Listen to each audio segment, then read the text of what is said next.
Hello दोस्तों, मैं हरेंद्र यादव पीके coaching centre के फोकस एप्लीकेशन पर आप सभी बच्चों का बहुत बहुत स्वागत और अभिनंदन करता हूं। बच्चों, आज हम इंग्लिश के क्लास 12th के सिलेबस की चर्चा करेंगे, जिसका मैक्सिमम मार्क कितना है बच्चों।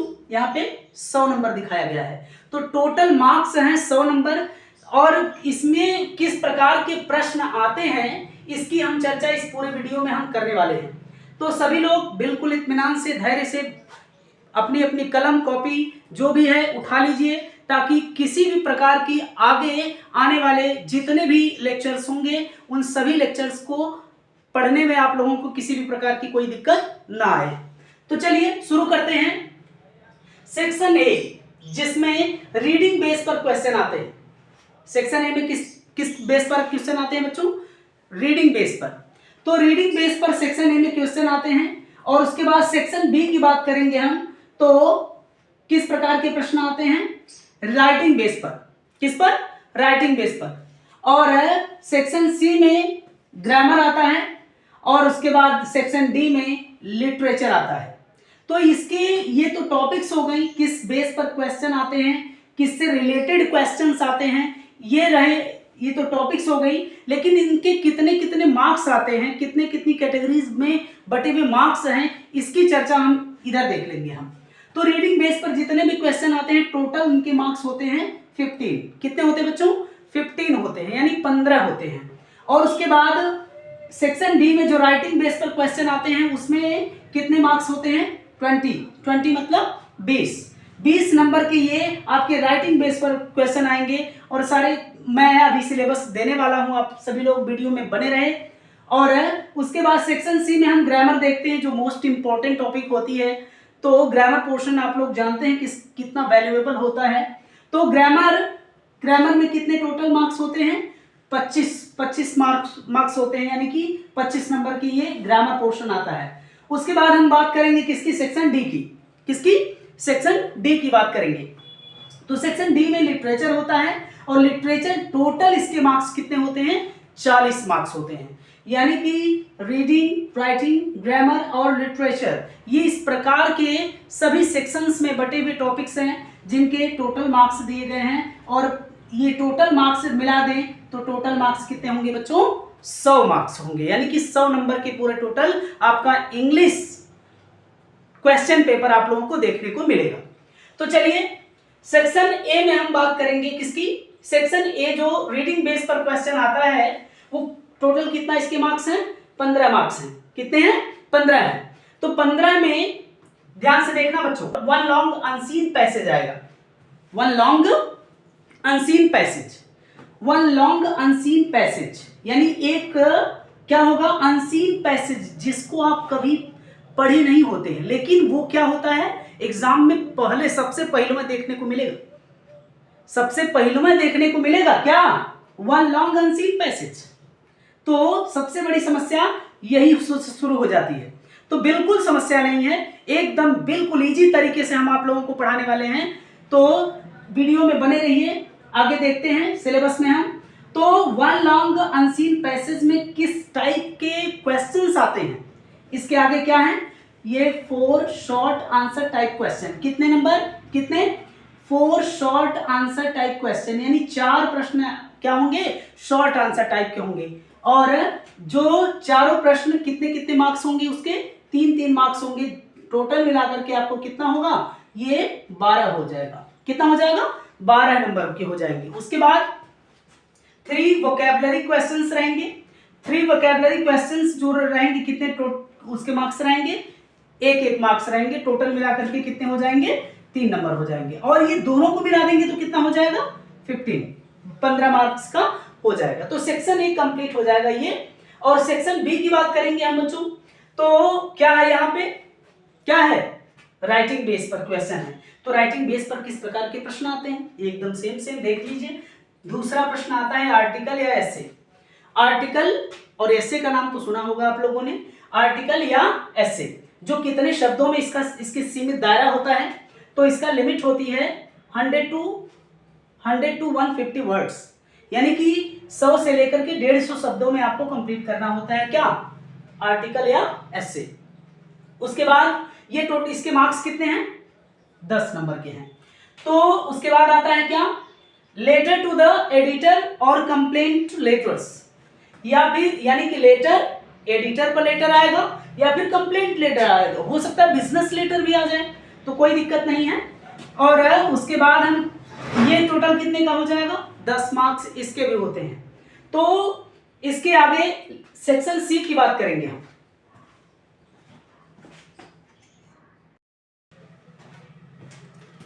तो इसके आगे देखेंगे सेक्शन सी की बात करेंगे हम। तो सेक्शन सी में ग्रामर आता है जो कितने नंबर का है बच्चों? 25 नंबर का है। तो सेक्शन सी में क्या करेंगे? चौथे क्वेश्चन में देखेंगे तो 10 क्वेश्चंस, आपको 10 प्रश्न मिलेंगे जो कैसे रहेंगे?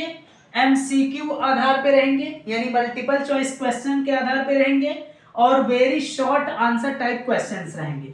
कितने? Very short answer type question रहेंगे इसमें। अब हम बात करेंगे किसकी? यहाँ पे इसमें किस तरह के प्रश्न रहेंगे? तो 10 क्वेश्चंस में कौन कौन तरह के प्रश्न रहेंगे? तो सबसे पहला क्या है? नरेशन। क्या है बच्चों? नरेशन है, सिंथेसिस है, ट्रांसफॉर्मेशन है, सिंटैक्स है, और वोकैबुलरी है। वोकैबुलरी से रिलेटेड क्वेश्चन रहेगा। वोकैबुलरी में क्या क्या आ सकती है? Idiom phrases, synonyms, antonyms, one word substitution, homophones. ये टोटल कितने हैं? कितने रहेंगे? 10 क्वेश्चन रहेंगे 2-2 नंबर के। कितने नंबर के?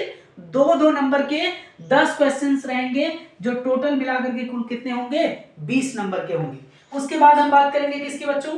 ट्रांसलेशन। ट्रांसलेशन इसमें क्या रहेगा? ट्रांसलेशन पहले तो इंग्लिश टू हिंदी भी होता था, लेकिन अब केवल आप लोगों के लिए बिल्कुल आसान कर दिया है हिंदी टू इंग्लिश, यानी कि हिंदी टू इंग्लिश ही हमको क्या करना है? क्लास 12th में हिंदी टू इंग्लिश ही हम लोगों को ट्रांसलेशन करना है। क्वेश्चन पेपर में यही मिलेगा देखने को। तो चलिए देखते हैं। जो आपको 7 से 8 सेंटेंस मिलेगा एक पैराग्राफ में, एक स्टोरी छोटी सी रहेगी, उसमें केवल 7 से 8 सेंटेंस देखने को मिलेंगे। और ये टोटल कितने मार्क्स का होगा? टोटल 5 मार्क्स का है। कितने? 5 नंबर का है टोटल। आगे बात करेंगे किसकी? सेक्शन डी की। तो सेक्शन डी में क्या है? सेक्शन डी में लिटरेचर बेस पर क्वेश्चन आता है। लिटरेचर टेक्स्ट बुक जो होता है उसी बेस पर क्वेश्चन आते हैं। तो लिटरेचर में कौन कौन सी? पहले बुक का नाम है फ्लेमिंगो। क्या है? फ्लेमिंगो बुक का नाम है। और उसमें ये फ्लेमिंगो एक टेक्स्ट बुक है, और उसमें क्या करेंगे? फ्लेमिंगो के तहत 2 चीजें आती है। कौन कौन सी? एक प्रोज आता है, दूसरा क्या आता है? पोइट्री आता है। तो प्रोज और पोइट्री ये 2 चीजें आती हैं। तो प्रोज के अंतर्गत छठे क्वेश्चन में क्या रहेगा? छठवें क्वेश्चन में रहेगा 2 शॉर्ट आंसर टाइप क्वेश्चंस। कितने? 2 शॉर्ट आंसर टाइप क्वेश्चन। 2 प्रश्न रहेंगे आपके शॉर्ट आंसर, जो जिसके मैक्सिमम मार्क कितने हैं? 2 क्वेश्चन रहेंगे 4-4 नंबर के। तो टोटल मिलाकर कितने होंगे? 8 नंबर। और उसके बाद पोइट्री में कितने हैं? तो पोइट्री में आपका ये है 8वां क्वेश्चन। 8वां क्वेश्चन में आपका 3 very short answer type question रहेगा, जो आपको पोइट्री से एक छोटा सा स्ट्रेंजा वाइज क्वेश्चन निकालेंगे, और उसी स्ट्रेंजा को निकाल करके उसमें से 3 शॉर्ट आंसर टाइप क्वेश्चन पूछा जाएगा उसी स्ट्रेंजा से रिलेटेड। तो इसमें क्या रहेंगे? ये 3 नंबर के 3 क्वेश्चन रहेंगे। 3 क्वेश्चन 2-2 नंबर के रहेंगे। तो 2-3 6 नंबर का टोटल ये पोएट्री से पहले भाग में आएगा। उसके बाद 9वां क्वेश्चन रहेगा सेंट्रल आइडिया, जो पोएट्री से ही दिया जाएगा। किसी भी पोयम से किसी भी पोयम का सेंट्रल आइडिया दे सकता है। तो वो सेंट्रल आइडिया मैं आप लोगों को आने वाली वीडियो में मैं आप लोगों को बताने वाला हूँ। बिल्कुल आसान तरीके से लिखेंगे, न लर्न करना है न आपको पढ़ना है, खाली ध्यान से चीज़ें समझनी है कि हमको किस तरह से किसी भी लेसन का सेंट्रल आइडिया लिख सके हम, एकदम आसान कर दूंगा मैं। तो चलिए आगे देखते हैं। विस्टस, अगली बुक का नाम क्या है बच्चों? विस्टस है। और विस्टस जिसे हम पहले क्या कहते थे? सप्लीमेंट्री रीडर, और अब भी क्या कहते हैं? सप्लीमेंट्री रीडर ही। तो 10वां क्वेश्चन है आपका, 10वां क्वेश्चन 11वां क्वेश्चन। हाँ, तो 10वें क्वेश्चन में क्या है? 2 शॉर्ट आंसर टाइप क्वेश्चन रहेंगे, जिसमें 2 शॉर्ट आंसर टाइप कुल टोटल मिलाकर कितने मार्क्स उसके रहेंगे, तो 4 नंबर के रहेंगे, 8 नंबर का रहेगा।